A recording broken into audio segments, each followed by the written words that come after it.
Hello and welcome to this episode of Long Hair and Good Information. I don't know. We have an update with stimulus payments. More payments are being sent out as we speak. We have a small update for those who are SSI, SSDI recipients of stimulus payments, any kind of federal program beneficiary, and kind of the timeline there. We have an update with that half stimulus payment issue that we had spoken about yesterday. We have some paycheck protection news that I wanted to cover, some potentially really good news. And then I also wanted to cover the rent assistance program and some additional details there, the 12 to 15 months of free rent and utility assistance. So let's just go ahead and jump right in. So more stimulus payments are landing into accounts tomorrow on the 24th. The IRS has a goal of sending out 100 million stimulus payments within the first 10 days of signing the bill, and they're sitting at 90 million payments right now, with very many more coming tomorrow in a bank account near you. So how this works was the payments were actually submitted last Friday. However, how the transferring in, if you've ever had a deposit in your bank account, it's not really available as soon as it's deposited. The actual receive date is on the 24th. Now, some banks are allowing users to receive those payments earlier, even when they're pending. Most of these seem to be like the fintech kind of online, less traditional banks, and they're kind of doing it as a form of advertisement because they're kind of like, hey, we trust our users. We're these nice new guys on the block. You should try us out. And frankly, it's working. It's a very smart idea. Many larger banks are waiting until the funds are actually settled to then release them, but chances are you can see those funds either pending in your account right now if you're in that group, or you'd receive some kind of notice on the Get My Payment tool that the funds are coming your way. So many more people can expect those payments very soon. Also, a piece of information that I picked up on the IRS's website just today.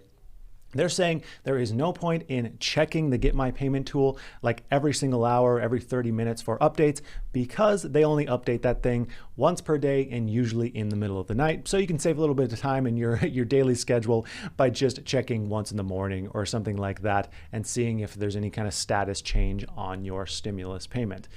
So a little bit less stressful that way, knowing that there's not going to be just a small change in the middle of the day. Also, we received some confirmation that the stimulus payment that you receive is going to be based on your most recent processed tax return. We weren't 100% sure if they're going to go off of 2019, 2020, and it's been confirmed, whichever one you have processed most recently, that's what they're going to base the income on. So hopefully those of you who are right on the line there of the income limits just held off, or maybe vice versa, depending on your income, but it'll be based on your most recent return, whether that be 2019 or 2020, whenever they process your stimulus payment.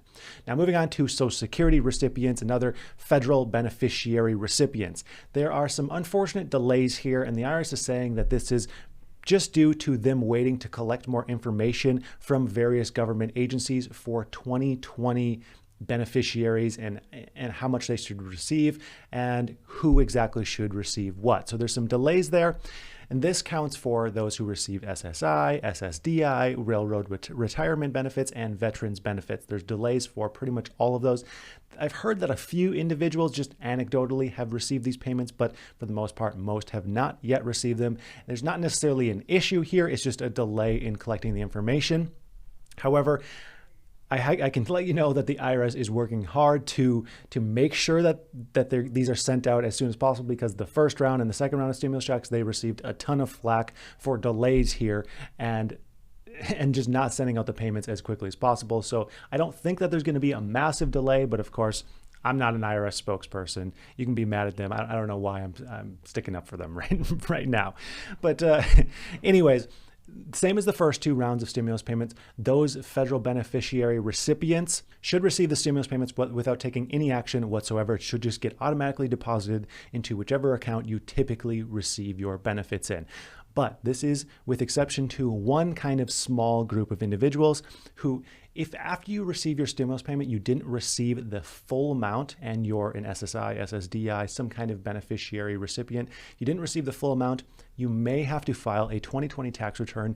Even if you've never filed taxes before, even if you don't typically need to file, the IRS as of right now is saying that you might have to, especially for those who have some kind of adult dependent.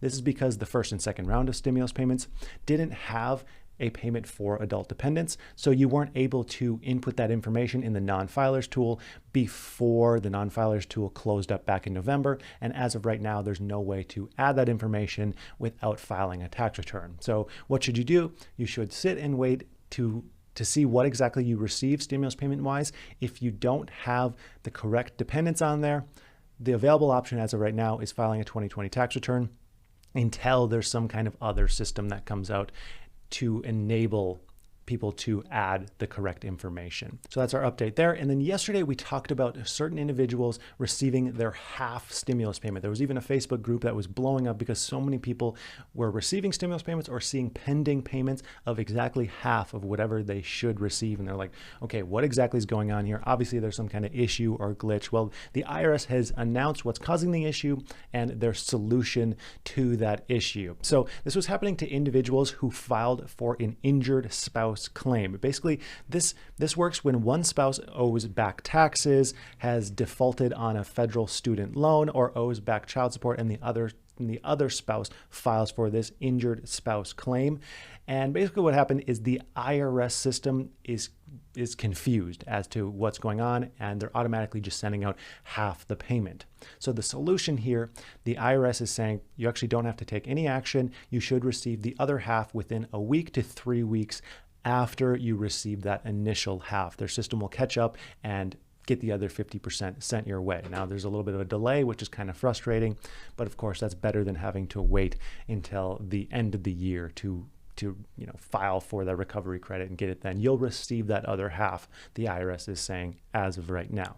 Now moving on from here, we have some paycheck protection news. The PPP program is set to be extended by the Senate as soon as today.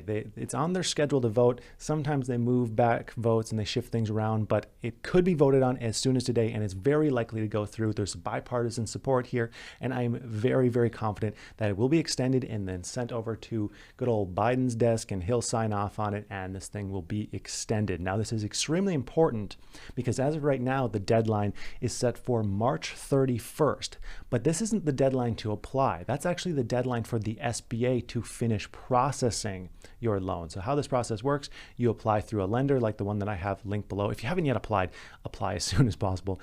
You apply through a lender. They do their initial processing of that request. It takes a couple days. They then do a deep kind of back end process, and this can take a week to potentially up to 3 weeks. And then once that's good to go, you sign off on some documents. It gets sent over to the SBA where they then process it for 2 to 3 weeks. And then it's approved. So like all of that's supposed to happen before March 31st, and so many people who applied even this month wouldn't fit within that deadline. So it would make absolutely no sense for them not to extend this, and I'm very confident that it will.